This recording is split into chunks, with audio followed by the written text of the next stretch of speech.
कहते हैं जब स्त्री नहीं सुनती तो रिश्ता टूट जाता है, लेकिन क्या सचमुच वो नहीं सुनती, या फिर वो अपनी भाषा में कुछ कहना चाहती है जिसे हमने कभी सुना ही नहीं? पुरुष कहता है ठंड है, जैकेट ले लो, और वो सुनती है तुम पर भरोसा नहीं है। पुरुष कहता है वो काम जोखिम भरा है, और वो सुनती है तुम में काबिलियत नहीं है। तो बताइए, क्या यह उसकी जिद है, या उन सदियों की अनसुनी आवाज का प्रतिरोध है, जहां स्त्री को सिर्फ चुप रहना सिखाया गया, सुनना सिखाया गया, मगर बोलना नहीं। पुरुषों की शिकायत है स्त्रियां बात को सुनती नहीं, बहस बना देती हैं।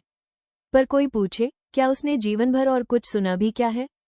तुम गलत हो, तुम भावुक हो, तुम्हारी समझ कमजोर है। और जब उसने ये सब बार बार सुना है तो आज वो पुरुष के नेतृत्व को नियंत्रण क्यों न समझे? और फिर प्रेम। स्त्री कहती है काश हमें प्रेम लिखने दिया जाता, तो प्रेम की परिभाषा ही बदल जाती। प्रेम हार जीत नहीं होता, प्रेम समर्पण होता। युद्ध शब्द बेमानी हो जाता। सीमाएं, हथियार, सौदे, ये सब प्रेम के गांव में जगह ही न पाते। कितनी अजीब बात है, वो प्रेम को आंखें बंद करके जी लेती है, जिसे पुरुष खुली आंखों से भी पूरी तरह पढ़ नहीं पाता। और यही शादी की त्रासदी है।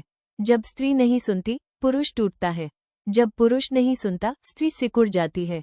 और जब दोनों एक दूसरे की जुबान नहीं समझते, तो रिश्ते में नेतृत्व नहीं, लाचारियां जन्म लेती हैं। वो कहता है मैं तुम्हारा रक्षक हूँ, वो पूछती है मगर क्या तुम मेरे प्रेम को कभी संरक्षित कर पाए? तो रास्ता क्या है? सुनना, समझना, साथ बनाना। शादी में नेतृत्व जरूरी है, पर उससे भी ज्यादा जरूरी है साझा दृष्टि। स्त्री से सिर्फ यह न कहो चलो मेरे पीछे, बल्कि यह भी पूछो कहाँ जाना चाहती हो।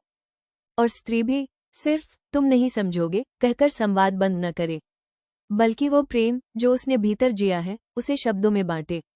क्योंकि जब स्त्री प्रेम लिखती है तो पुरुष प्रेम के नए रहस्य पढ़ता है।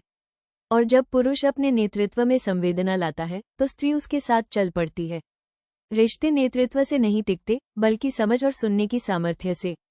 क्योंकि जब कोई नहीं सुनता तो घर नहीं बनता, सिर्फ ईंटें रखी जाती हैं। और जब स्त्री को प्रेम लिखने